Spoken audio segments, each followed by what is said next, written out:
பெரியாருடைய கொள்கையும் பேரறிஞர் அண்ணாவுடைய கொள்கையும் நீர்த்து போகச் செய்துவிட்டது திராவிட முன்னேற்றக் கழகம். குடும்ப அரசியலின் உச்சம். இல்லை, ஒரே நாடு ஒரே தேர்தலில் அனைத்து இந்திய அண்ணா திராவிட முன்னேற்றக் கழகம் ஏற்கனவே வரவேற்பு தெரிவித்தது. ஒரே நாடு ஒரே தேர்தலுக்கு வந்து அமைச்சரை ஒப்புதல் கொடுத்துருக்காங்க. மத்திய அமைச்சரவை அடுத்து வர அசம்பிளியில் வந்து கொடுக்க போறாங்க. நீங்க அதிமுக எப்படி பாக்குறீங்க? இல்லை, ஒரே நாடு ஒரே தேர்தலில் அனைத்து இந்திய அண்ணா திராவிட முன்னேற்றக் கழகம் ஏற்கனவே வரவேற்பு தெரிவித்தது. தற்போது மிக அண்மையில் தான் நாடாளுமன்ற தேர்தலே முடிந்திருக்கிறது. அது நடைமுறைப்படுத்தப்படுகிற போது அது குறித்து முழுமையான விவரங்களை அண்ணா திராவிட முன்னேற்றக் கழகம் தெரிவிக்கிறது.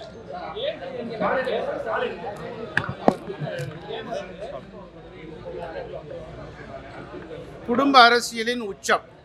ஏற்கனவே பேரறிஞர் பெருந்தகை அண்ணா அவருடைய 116வது பிறந்தநாள் விழாவை புதுக்கோட்டை மாவட்டம் சீரோடும் சிறப்போடும் செம்மையோடும் செழுமையோடும் கொண்டாடி வருகிறது.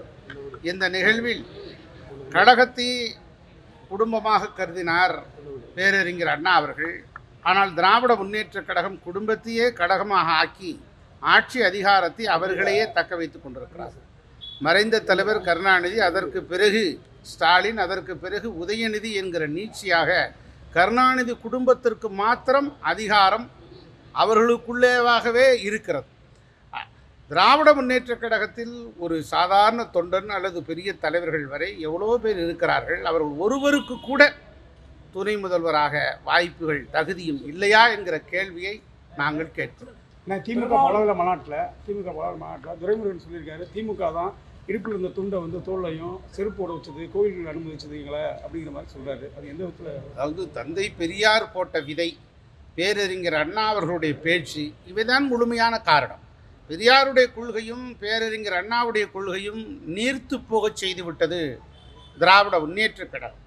ஆனால் பேரறிஞர் அண்ணாவுடைய கொள்கையை, கோட்பாடுகளை, லட்சியத்தை மார்பிலும் தோளிலும் தூக்கி சுமப்பது அண்ணா திராவிட முன்னேற்றக் கழகம்தான். எந்த வகையில் என்று சொன்னால், கொள்கையில், கொடியில், எங்களுடைய அண்ணா திராவிட முன்னேற்றக் கழகம் என்கிற எங்களுடைய கட்சியினுடைய பெயரில் உட்பட அண்ணாவுடைய நீர்த்து போகாமல் இருக்கக்கூடிய அளவுக்கு அவருடைய கொள்கையை தாங்கி நிற்பது அண்ணா திராவிட முன்னேற்றக் கழகம் மட்டும்தான். ஆக இது போன்று தோளிலே துண்டு போட வைத்தோம் என்பதையெல்லாம் சொல்லக்கூடிய கருத்துக்கு பெரியாரோடு அண்ணாவோடு முடிந்து விட்டது. அதற்கு பிறகு அதனுடைய தொடர்ச்சி அண்ணா திராவிட முன்னேற்றக் கழகம் தான் காரணம். 2026 அழைப்பு கொடுத்திருந்தார்ல, முன்னாள் முதலமைச்சர் எடப்பாடி பழனிசாமி சொல்லியிருக்காரு, நாங்கள் பரிசீலனை பண்ணி போடுறோம், நேரம் அழைச்சா போவோம்னு சொல்லியிருக்காரு. திமுகவும் அந்த மாநாட்டில் பங்கேற்போம்னு சொல்லியிருக்காங்க. அப்போ 2 பேரும் ஒரே இடத்துல பங்கேற்க முடியுமா? இல்லை, அதாவது ஏற்கனவே தெளிவுபடுத்தி விட்டார் எங்களுடைய பொதுச் செயலாளர் அண்ணன் எடப்பாடியார் அவர்கள். அதாவது திருமாவளவன் அவர்கள் முறைப்படி அழைப்பு விடுத்தால் அது குறித்து கட்சியினுடைய மூத்த நிர்வாகிகளோடு பரிசீலனை செய்து முடிவு எடுக்கப்படும் என்று சொல்லியிருக்கிறார். அந்த முடிவு என்ன என்பதை விரைவில் தெரிவிப்பார் எங்கள் பொதுச் செயலாளர். இல்லை, அது போக போகத்தான் தெரியும். இன்னும் 1.5 வருட காலம் இருக்கிறது. இன்னும் எவ்வளவோ மாற்றங்கள் இருக்கிறது.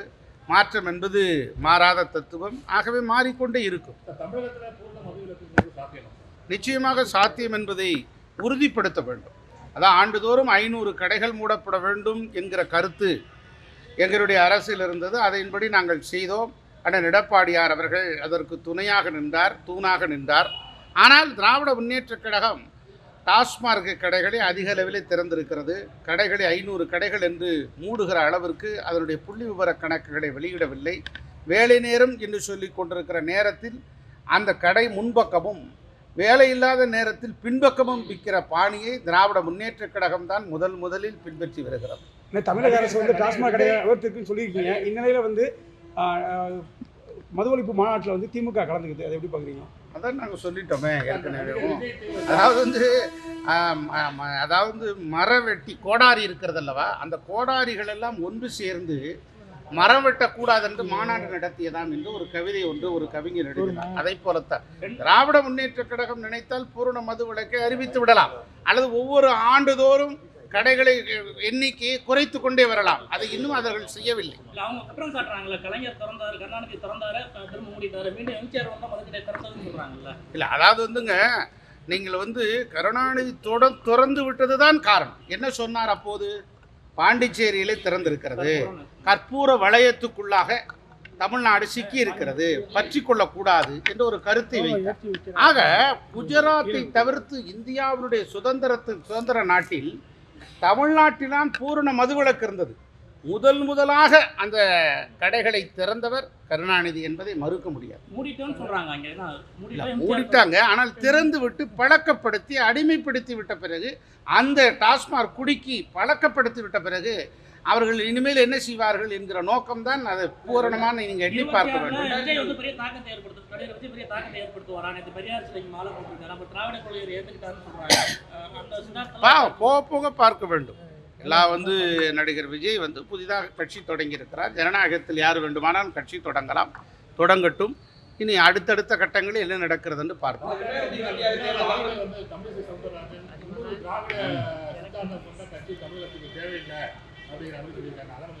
இல்லை, அதாவது திராவிட சித்தாந்தம் என்று சொன்னால் அது அண்ணா திராவிட முன்னேற்ற கழகம், திராவிட முன்னேற்ற கழகம் என்பது ரீதியாகத்தான் மக்கள் பார்க்கிறார்கள். ஆக அந்த வகையில் அடுத்து அவர்கள் என்ன மக்கள் நினைக்கிறார்கள் என்பதை தேர்தலுக்கு பிறகுதான் அது குறித்து முழுமையாக தெரியும். 2026 தேர்தலில் பலம் வாய்ந்த திமுக கூட்டணி அதிமுக எப்படி சமாளிக்க போறீங்க? நிச்சயமாக சமாளிப்போம். 2026 அண்ணா திராவிட முன்னேற்ற கழகம் வெற்றி பெறும்.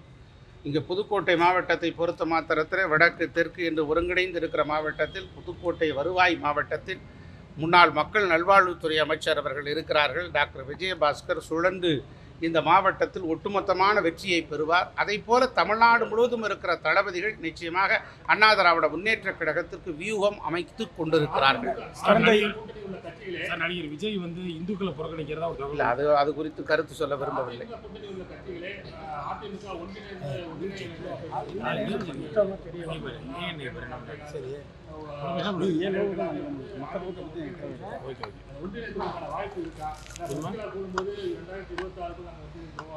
அண்ணா திராவிட முன்னேற்ற கழகம் இப்போது ஒன்றிணைந்து இருக்கக்கூடிய இயக்கமாகத்தான் இருக்கிறது.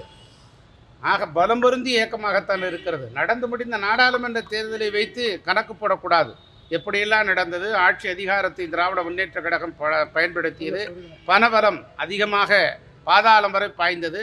ஆகவே இந்த தேர்தலை வைத்து வருகிற சட்டமன்ற தேர்தலை இடைபோடக்கூடாது.